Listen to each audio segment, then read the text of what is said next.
आज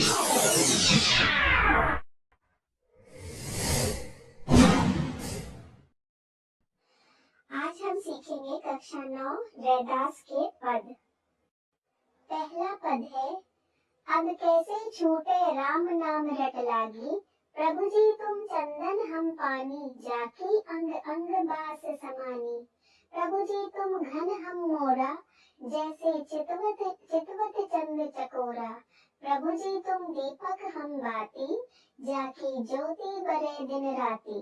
प्रभु जी तुम मोती हम धागा, जैसे सुनहि मिलत सुहागा। प्रभु जी तुम स्वामी हम दासा, ऐसी भक्ति करे रैदासा। चलिए इस पद की व्याख्या करते हैं। इस पद में कवि ने भक्ति की उस अवस्था का वर्णन किया है जब उस पर ईश्वर की भक्ति का रंग पूरी तरह से चढ़ जाता है। एक बार जब भगवान की भक्ति का रंग भक्त पर चढ़ जाता है तो उसे भक्ति से दूर करना असंभव हो जाता है। पहली पंक्ति में कवि भगवान से कहता है कि यदि तुम चंदन हो तो मैं पानी हूँ। कवि कहता है कि जिस प्रकार चंदन की सुगंध पानी में समा जाती है, उसी प्रकार ईश्वर की भक्ति भक्त के अंग अंग में समा जाती है। दूसरी पंक्ति में कवि भगवान से कहता है कि यदि तुम बादल हो तो मैं किसी मोर के समान हूँ। मोर बादल को देखते ही नाचने लगता है। तीसरी पंक्ति में कवि भगवान से कहता है कि हे प्रभु, यदि तुम चांद हो तो मैं चकोर पक्षी की तरह हूँ, जो बिना अपनी पलकों को झपकाए चांद की ओर देखता रहता है। फिर कवि भगवान से कहता है कि यदि तुम दीपक हो तो मैं उस बाती की तरह हूँ जो दिन रात रोशनी देती रहती है। पांचवी पंक्ति में कवि कहता है कि प्रभु, यदि तुम मोती हो तो मैं उस धागे के समान हूँ जिसमें मोतियां पिरोई जाती हैं। उसका असर ऐसा होता है जैसे सोने में सुहागा डाला गया हो, अर्थात उसकी सुंदरता और भी निखर जाती है। कवि रैदास अपने आराध्य के प्रति अपनी भक्ति को दर्शाते हुए कहते हैं कि हे मेरे प्रभु, यदि तुम स्वामी हो तो मैं आपका दास यानी नौकर हूँ।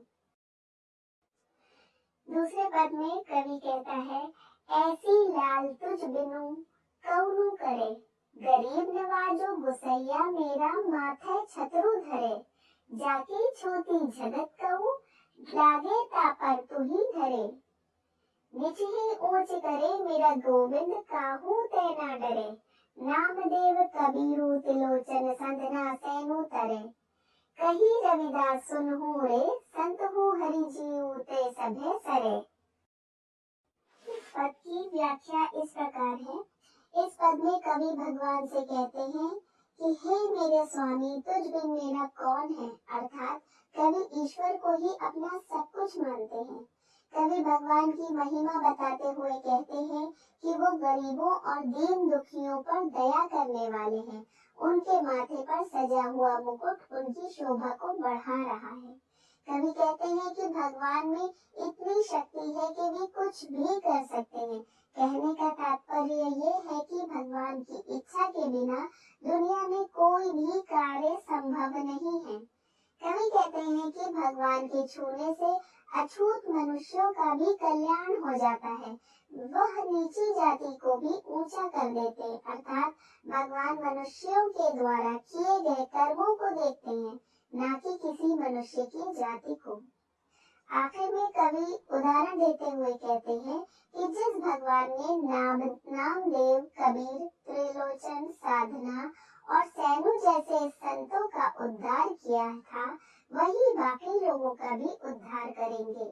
कवि कहते हैं कि हे सज्जन व्यक्तियों, सुनो, उस हरि के द्वारा इस संसार में सब कुछ संभव है।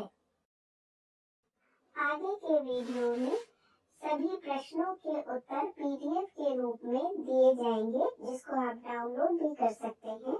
इसके अतिरिक्त आपको अगर कोई और सहायता चाहिए तो आप कमेंट सेक्शन में लिखकर पूछ सकते हैं। धन्यवाद।